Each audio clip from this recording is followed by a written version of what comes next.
sebelum kita mulai ke sesi konseling kelompok, dari teman-teman apakah sudah pada mengenal satu sama lain? Sudah. Baiklah kalau sudah mengenal satu sama lain. Dari teman-teman tadi pada naik angkot, bis atau MRT? Jalan kaki. Mungkin rumahnya cukup dekat. Baik. Di sini kita mau mengadakan sesi konseling kelompok. Dan di sini saya Cindy Apriliani sebagai konselor. Saya Farida Anita, saya Dia Amelia, saya Silangut. Baik teman-teman, sebelum kita mulai ke sesi konseling kelompok, di sini mungkin teman-teman sudah tahu bahwasanya konseling kelompok itu kita juga memerlukan asas-asas. Yang pertama ada asas kerahasiaan. Jadi misal nih asas kerahasiaan itu kita sifatnya rahasia. Dari teman-teman nggak perlu takut masalahnya terbongkar kemana-mana. Misal kayak Yunia nggak perlu takut nanti setelah masalah ini diceritakan. Nggak mungkin nanti si Azlia bakal menyebarkan masalah itu karena kita sifatnya asas kerahasiaan. Kemudian kita ada asas keterbukaan. Nah, dari teman-teman dari teman-teman sebagai konseling dan saya sebagai konselor itu harus terbuka, tidak perlu ada yang ditutup-tutupi. Kemudian asas kesukarelaan. Nah, dari teman-teman harus sukarela dalam mengadakan sesi konseling kelompok pada hari ini. Kemudian kita juga ditentukan oleh waktu. Kita atas kesepakatan kita yaitu 25 sampai 20 menit. Baik, apakah teman-teman sudah tahu tujuan dari konseling kelompok ini apa? Yaudah, kalau sudah tahu tidak perlu diperjelas lagi. Langsung saja bisa memberitahu apa masalahnya masing-masing dari teman-teman. Dari Fernanda terlebih dahulu. Saya mempunyai masalah kayak Dari Fernanda itu masalahnya insecure. Kemudian dari dia. Di sini saya mau cerita sedikit ya. Mungkin banyak lah gitu hal-hal atau masalah yang dulu udah pernah saya lalui. Tapi saya udah berusaha tegar sih mungkin melaluinya. Tapi menurut saya mungkin itu udah yang terbaik buat saya menyelesaikan masalah itulah untuk diri saya. Tapi akhir-akhir ini saya tuh kayak merasa kayak keingat semua gitu loh ada masalah itu. Tapi kayak akhir-akhir ini tuh saya tuh makin merenung gitu gimana ya, kayak kurang kayak mana ya, mengenai masalah itu kayak kurang percaya diri lagi sama masalah itu, kayak sedih lagi sama masalah yang udah dilalui gitu. Kayak kedepannya itu kan pasti bakal banyak ya masalah yang bakal dilewati, itu pasti masih banyak banget. Jadi nanti saya tuh kayak bisa nggak ya gitu melalui nanti masalah yang bakal dihadapi kayak gitu sih, karena mungkin yang trauma masa lalu sih. Jadi pada intinya itu masalah dia itu sedih teringat masa lalu. Berarti teringat sama masa lalunya itu masih sedih. Jadi kurang tegar lagi ya. Iya guys, kayak masih butuh gitu loh, kayak gimana sih caranya supaya aku tuh lebih tegar lagi gitu buat menghadapi masalah yang bakal datang. Walaupun aku belum tahu sih masalahnya itu apa, tapi kan karena mungkin trauma tadi ya, jadi takut gitu, kayak gitu sih. Iya, pada intinya dia ini trauma ya. Baik, dari Azlia bisa diceritakan masalahnya? Kalau saya sih cuma overthinking aja ya. Overthinking. Anak muda banget ya. Iya. Dari Saya mungkin kurang percaya diri gitu loh, kurang percaya ketemu orang ini. lebih introvert ya. Dari Sila? Kalau saya tuh akhir-akhir ini kayak apa ya, kayak biasanya tuh kayak semangat gitu, kayak ada semuanya itu semangat, cuma kayak kalau akhir-akhir itu jadi males gitu, jadi kayak lebih banyak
dirinya dalam hal misal contohnya membagi aktivitas itu. ya, Jadi saya kadang tuh terlena sama masalah aktivitas karena kan itu bisa mengontrol diri. ya. Pada intinya susah kontrol diri, mau ngapa-ngapain jadi malas Iya, gitu. jadi kalau Oh ya.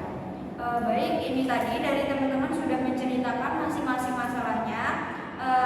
Kita bakal memilih masalah yang sekiranya kita bakal kupas yang sekiranya berat untuk dilalui dari teman-teman semua.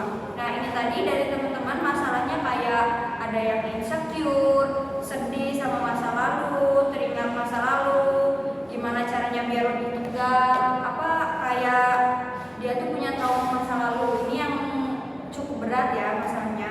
Ini overthinking, kurang percaya diri, kurang semangat hidup, susah mengontrol diri. Nah, ini dari teman-teman juga semua masalahnya berat semua.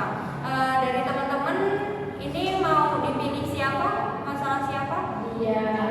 Oh, dia Amelia yang tadi ya, yang sedih sama masa lalu, teringat masa lalu, gimana cara dia lebih tegar, kayak trauma ke masa lalu. Bagaimana dia sudah siap? Oke, baik, siap. Jadi dia bisa diceritakan terlebih dahulu biar teman-teman juga bisa memberikan memecahkan masalah dari masalahnya dia juga. Silakan. Jadi kan tadi saya udah ceritain sama Ron. Ini saya bakal ceritain lagi. Jadi sebenarnya saya tuh cuma takut sih, karena mungkin ada banyak hal-hal yang berat yang udah saya laluin. Tapi itu di sisi lain saya tuh sembuh sendiri, ya sakit tapi harus sembuh sendiri. Kayak gimana ya? Intinya udah terlalu banyak gitu loh masalah yang dihadapi. Jadi cuma takut kalau ada masalah tadi itu kira-kira masih bisa nggak sih buat nampungnya, masih bisa nggak sih buat menghadapinya gitu.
tadi itu lebih berat atau apa, tapi tetap ke mindset kita. Oke, dari sila bisa kita simpulkan bahwasanya kita harus maju, jangan takut sama masalah-masalah yang ada di kedepannya. Kita juga harus upgrade diri kita, jangan terlalu takut sama masalah-masalah yang akan datang. Pada intinya kita mau nggak mau harus upgrade diri kita. Hari tetap berjalan, waktu tetap berjalan. Jadi sebisa mungkin kita harus memberikan yang terbaik untuk hari esoknya. Jangan takut terlebih dahulu. Dari teman-teman bagaimana? Ya. Kalau dari saya pribadi, saya juga kan pernah juga mengalami hal yang serupa gitu, takut dengan masa yang akan datang gitu kan. Dan sekarang juga aku terkadang masih gitu merasa kayak gimana ya nanti kalau ini gitu kan. Yang dari saya itu yang pertama, kita banyak belajar aja. Atau yang perlu kita ketahui itu kita tuh takutnya dalam hal apa gitu. Apakah ini dalam hal karir atau hal pasangan? Kalau emang kita takutnya dalam karir, ya berarti kita banyakin belajar aja tentang karir. Kalau emang dalam hal pasangan, keluarga, ya banyakin aja belajar tentang itu. Soalnya kenapa? Ya itu, ya salah satunya itu dapat membantu kita nanti kan sewaktu kita mengalami hal tersebut. Dan yang kedua, dan kita banyak belajar itu, rasa percaya diri kita tuh meningkat gitu. Jadi berkurang tentang hal tersebut karena ada ada bekal. Jadi banyak yang bekal. Mungkin dengan baca buku atau sharing-sharing dengan orang-orang, itu termasuk cara belajarnya. Terus yang kedua ya jelas banyak berdoa juga, dekatkan diri kepada Yang Maha Kuasa gitu kan. Berdoa itu kan sebagai bentuk apa ya? Terkadang itu sebagai bentuk kita melepas rasa takut itu loh. Kita bingung kemana kan? Kalau ke orang kan orang kayak masih gimana ya? Mungkin iya kita bisa, cuman kayak nggak plong gitu kan. Coba dengan berdoa itu ya kita bisa plong. Terkadang kita kan malu kan, apa masih kayak orang percaya kan sama orang kan, cuman dengan berdoa itu kita melepas semua itu dari kepada Yang Kuasa, dan insya Allah itu nanti hati kita tuh lebih tenang ketimbang kita terus takut. Ya,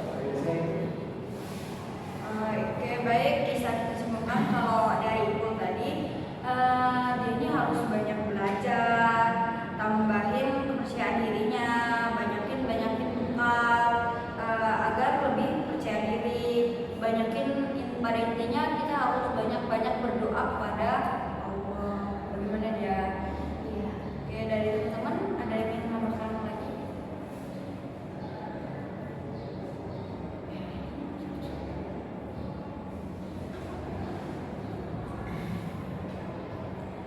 Bukannya setiap sesi kelompok itu ngomong semua Iya, nggak sih? satu lagi. Ya kamu kok kode-kode sama kayak air. mungkin saya motivasi aja. Iya kayak masih Mungkin saya bisa semangat. apa ya sebetulnya? Maksudnya ngomong ya ulang lagi. Jadi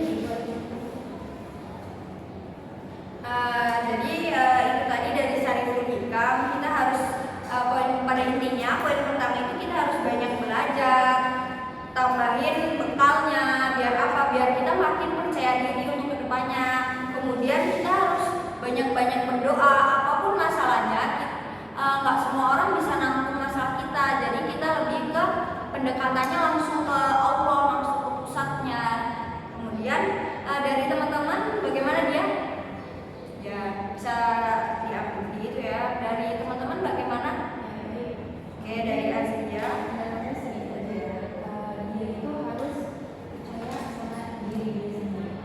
Ya, dia itu menanamkan ke diri dan jiwa dia itu dan pikiran bilang bahwa aku bisa ngelakuin semuanya. Aku mampu, dan walaupun ini berat, tapi kan pasti lewat gitu ya apa yang masih belajar Sariful, dan juga harus deketin diri kepada Tuhan. Intinya percaya aja sama diri. Baik, itu tadi dari Azia. Intinya percaya aja sama diri sendiri. Kita harus manifest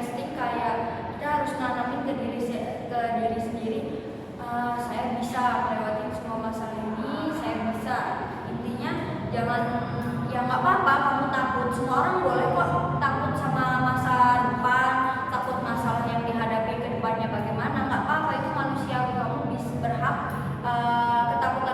Ketakutan itu juga bisa menjadi motivasi, tapi bagaimana cara diri kita untuk mengontrol diri kita juga harus bilang saya bisa menghadapi semuanya. Jadi pada intinya ketakutan itu harus kita lawan. Dari teman-teman bagaimana? Jadi kayak dia itu harus mengurangi rasa takut, dan intinya kamu itu harus berani menghadapi semuanya agar kamu itu tidak terlalu trauma pada masalah yang sebelumnya. Lebih ke itu ya, tidak kayak melawan rasa takutnya, nggak apa-apa trauma, tapi harus dilawan biar kedepannya lebih semangat. Iya boleh. Memang sebenarnya dari awal itu ya udah aku lawan gitu ya. Tapi kan namanya kita ini manusia, ada fasenya kita itu capek terus kita tuh kayak walaupun ada pikiran di kita tuh udah nggak sanggup lagi loh buat pikir itu, karena mungkin karena udah banyak masalah jadi kita udah nggak sanggup lagi gitu buat misalnya kita ini lagi ngadepin masalah ya, masalahnya mungkin nggak terlalu berat ya sama masalah gitu ya, mungkin masalah keluarga, ada masalah ekonomi mungkin yang nggak terlalu berat lah.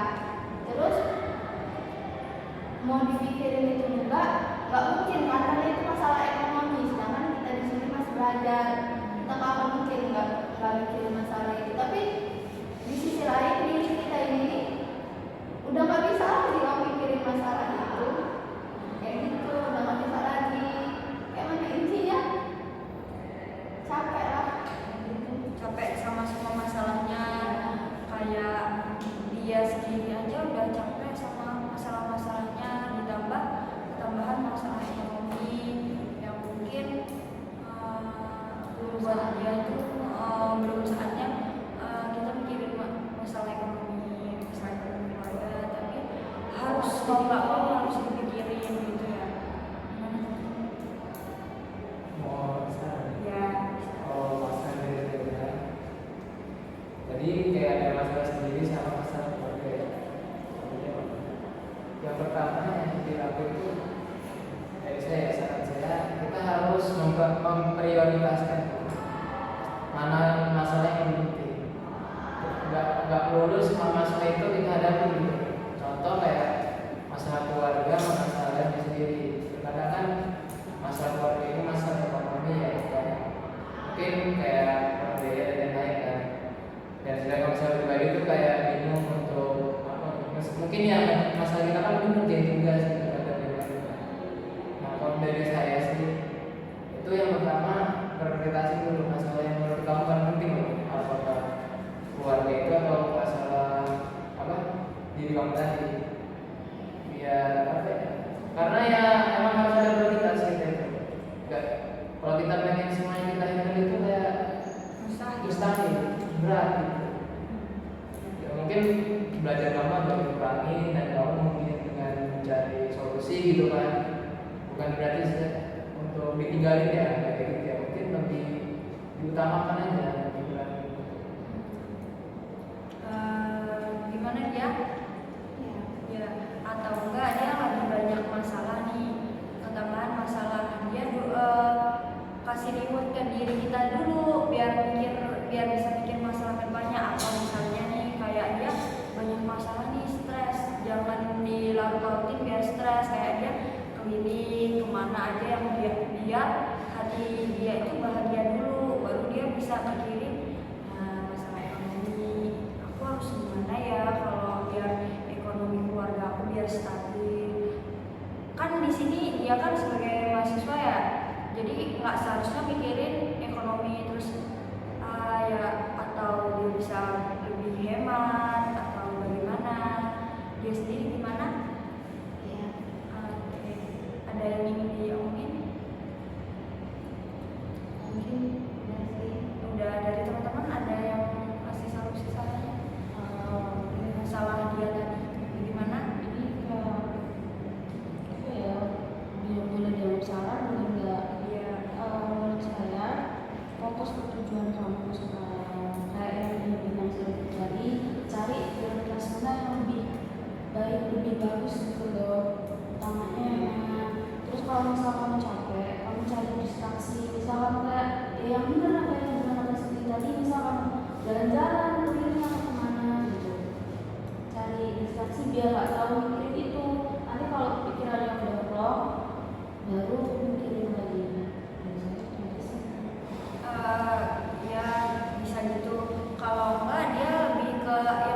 jangan apa-apa dipendam sendiri, nanti lama-lama kita malah makin capek. Dia kalau misalkan sama ngadu dulu sama Allah, dia juga bisa nih ke teman dekat sharing, atau ke kita nih kalau pas ada konseling kelompok kita lagi curhat cerita lagi gimana bagaimana ke depannya. Nah, dari teman-teman gimana? Mana? Ya. Dari saya tuh untuk menghadapi masalah itu lebih mudah ketika kita punya partner. Itu cara tipsnya. Jadi ya dari sekarang mungkin cari partner atau penasehat sih bahasanya, yang kayak mentor gitu loh. Mungkin atau kakak kah atau siapa tuh orang terdekat. Itu terkadang mungkin dia nggak membantu secara apa ya finansial dan lain-lain, cuman kayak motivasi gitu loh. Secara emosi, secara semangat tuh kita dapat lagi dari orang-orang kayak gitu. Kayak gitu. Gimana dia? Ya, Kita cari partner. Dan mungkin kalau ada partner atau pasangan kita lebih ke cerita biar energi kita makin nambah. mungkin benar sih yang dikatakan Ibu tadi, karena mungkin bisa bertahan sampai sekarang ya karena ada partner itu tadi berbagi cerita. Oke, dari teman-teman gimana? Cukup? Dia cukup? Masalahnya sudah teratasi? Ya, jadi pada intinya masalah dia ini kita harus melawan rasa takut itu untuk kedepannya bagaimana. Kita tidak perlu takut dengan masalah-masalah kedepannya. Yang Sila katakan tadi, bahwasanya Allah itu menguji hambanya tidak di luar batas kemampuan. Baik, gimana dia sudah tahu kedepannya mau bagaimana, apa yang harus dilakuin, sudah tahu. Dari teman-teman tadi sudah memberikan masukan bagaimana dia sudah Ya, saya sudah tahu sih apa yang harus saya lakukan setelah ini. Jadi kan tadi ada ini saran dari teman-teman, katanya aku tuh harus lebih mengubah mindset aku agar aku tuh jangan stuck di situ-situ aja. Masalah itu aja, aku tuh harus maju loh, gitu, supaya aku bisa maju. Terus aku tuh harus banyak belajar lagi agar aku tuh nanti dalam menghadapi masalah tuh aku makin percaya diri, terus mendekatkan diri pada Allah gitu, seperti itu. Aku tuh harus yakin loh bahwa diri aku tuh mampu buat apa nyelesain masalah aku tuh, menghadapi gimana kayak gitu. Terus aku tuh harus fokus sama diri aku loh, aku harus fokus sama tujuan aku gitu. Jadi walaupun banyak masalah ya aku harus tetap fokus gitu supaya aku tuh nggak terganggu. Terus yang terakhir itu aku tuh jangan dipendam sendiri, gitu. Aku tuh harus cerita sama teman-teman gitu. sudah cukup lega. Ya, Bagaimana rasanya sudah? ya dari konseling ini aku udah kayak merasa oh aku tuh udah tahu loh jadi apa yang harus aku lakuin, jadi aku udah lega. Dari teman-teman bisa diutarakan apa kesannya dalam sesi konseling kelompok ini? Kesannya. Pesan dan pesan. Ya, kesannya.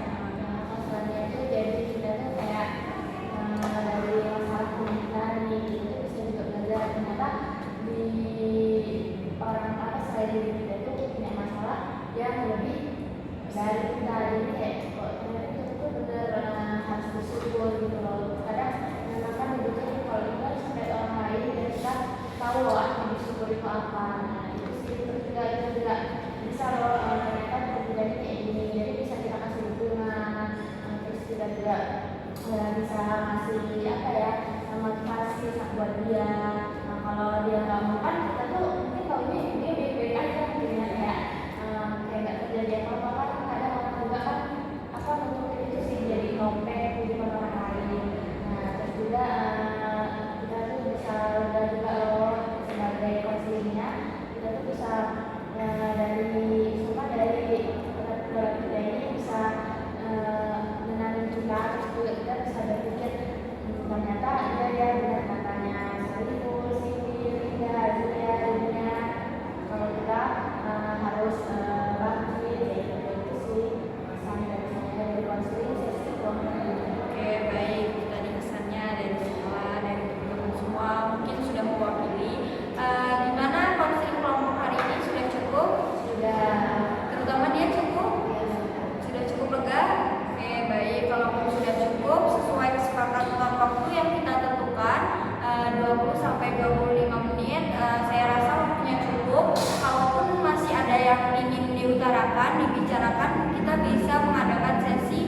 selanjutnya. Tapi pada intinya sesi konseling ini konseling sudah merasakan cukup lega. Jadi kita akhiri sesi konseling pada siang hari ini. Saya minta maaf apabila saya dalam berkata banyak kesalahan sebagai konselor. Saya akhiri. Wassalamualaikum